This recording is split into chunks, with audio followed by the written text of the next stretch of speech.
The Saxon Rebellion or Rebellion of the Saxons refers to the struggle between the Salian dynasty ruling the Holy Roman Empire and the rebel Saxons. During the reign of Henry IV, the conflict reached its climax in the period from summer 1073 until the end of 1075, in a rebellion that involved several clashes of arms. Origins. Undercurrents of discord between the Salian royal family and the Saxons already existed under Henry's father, Emperor Henry III. This may have been primarily due to his Rhenish-Franconian origin as well as his numerous stays in the imperial palace of Goslar, which were associated with a disproportionately high economic burden on the surrounding population. With the accession of Henry IV in 1065, this conflict intensified, as Henry made demands on numerous imperial domains in the center of the Saxon heartland around the Harz Mountains, especially the silver mines of Rammelsburg. To secure these estates, he initiated a castle-building program, erecting numerous fortresses along the range, the most prominent being the Harzburg. This was perceived as a threat by the Saxons. In addition, these castles were staffed with ministerialists of Swabian origin, who frequently plundered the Saxon population to make up for their lack of income. In 1070, the Saxon Count Otto of Nordheim, Duke of Bavaria since 1061, had been accused by the ministerialization of Konradsberg of planning an assault on the king's life. Otto was deposed and banned. Nevertheless, he gained support by the son of the Belung Duke Adolf of Saxony, the young Magnus. King Henry IV had both captured and arrested. While Otto was pardoned, Magnus remained in custody at the Harzburg and was not released even after his father's death in 1072, as he showed no intention to renounce the Saxon ducal dignity. Beginning of the rebellion. According to the chronicler Lambert of Hersfeld,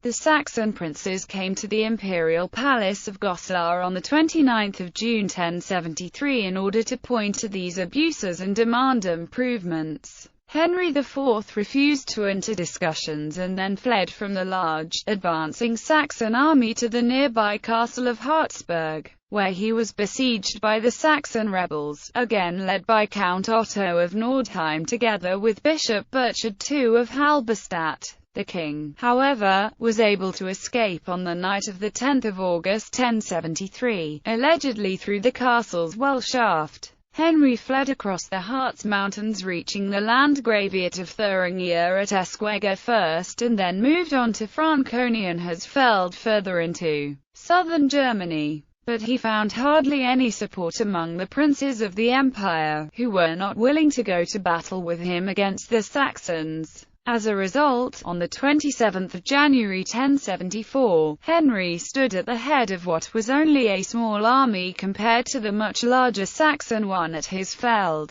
Both sides were afraid to join in battle, but for different reasons. Henry probably because of his obvious inferiority. The Saxon leaders, by contrast, were aware that a victory by their army, consisting mainly of peasants, would have strengthened the position of the latter, something they were not in favor of. So it happened that on 2 February 1074 peace negotiations in Gastungen took place, which resulted in a settlement between the warring parties. The main outcome was that Henry IV agreed to the slighting of his castles on the edge of the Harz. Henry's accession to the demolition of his Harz castles included the Harzburg, which included a collegiate church and a family grave containing Henry's dead son and brother. To protect the royal burial ground, Henry directed that only the towers and walls of the Harzburg would be removed. This enraged the surrounding rural population who, in March 1074, razed the castle and its church to their foundation walls and desecrated the royal tombs.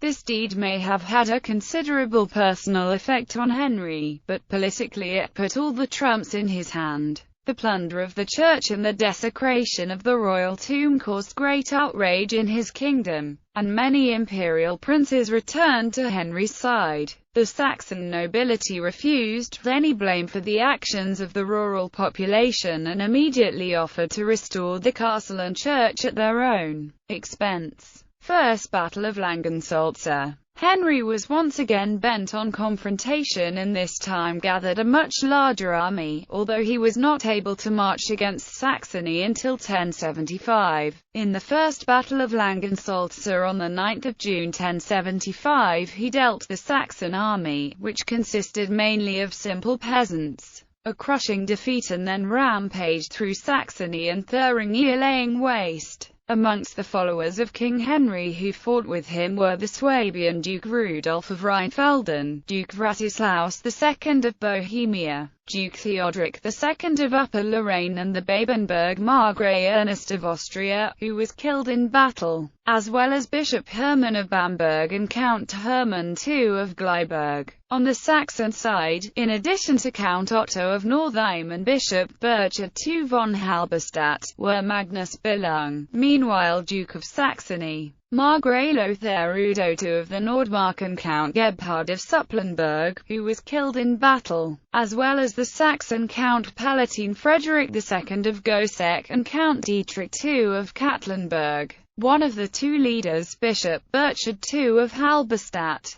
was detained in Homburg by royal troops and finally handed over on 13 June to the Bishop of Bamberg as a prisoner. The chronicler Lambert of Hisfeld described the battle in his annals. The battle raged from midday until the 9th hour, and the armies of the two states, Swabia and Bavaria, were on the brink of fleeing as messengers repeatedly reported to the king that their people were in danger, when suddenly Count Hermann of Gleiberg and the Bamberg troops launched an attack. Now the Duke of Bohemia, followed by Duke Godfrey of Lorraine, galloped with their cavalry to join the battle. The Saxons could not withstand this massive onslaught and slowly fell back. On the 27th of October at the village of Speer near Sondershausen, the Saxon leader finally capitulated to the king in public, i.e., in front of the whole army. Henry had no mercy, but savoured his triumph. The Saxon leader's submission was barefoot, according to Lambert, and the surrender, without exception, unconditional. Henry then held numerous Saxon princes in prison in various places and transferred their fiefs to others. Aftermath. Beginning almost simultaneously with the surrender, the investiture controversy took Henry's full attention in the years that followed. Unrest in Saxony also flared up during this period again and again,